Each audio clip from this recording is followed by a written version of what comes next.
The motion is adopted and without Just hours before it was set to expire, the controversial U.S. Patriot Act was given new life and will be extended for another 4 years. Democrats in Washington have, for almost a decade, argued the U.S. Patriot Act, intended to combat terrorism, was instead allowing law enforcement to spy on Americans' financial, medical, and telephone records, as well as emails. In 2005, Senator Barack Obama even pushed for the act to be reformed. We don't have to settle for a Patriot Act that sacrifices our liberties or our safety. We can have one that secures both. The Patriot Act was enacted hastily in 2001 as America struggled to fight back from the September 11th terror attacks. That's the way it was. We were on the floor. We had to vote. Nobody knew what was in the bill. As the Patriot Act was implemented, Democrats and civil liberty groups protested.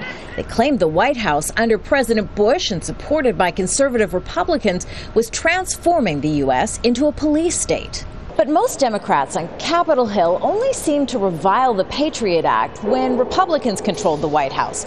Now, 10 years later, with a Democrat in the Oval Office, they're no longer complaining about the expansion of police powers stifling civil liberties. In fact, it's just the opposite. Even though he spent years arguing the Patriot Act must be reformed, Democrat Harry Reid is now using his power as Senate leader to rush an extension of 3 of the most controversial provisions in the act through the legislative process after just days of debate.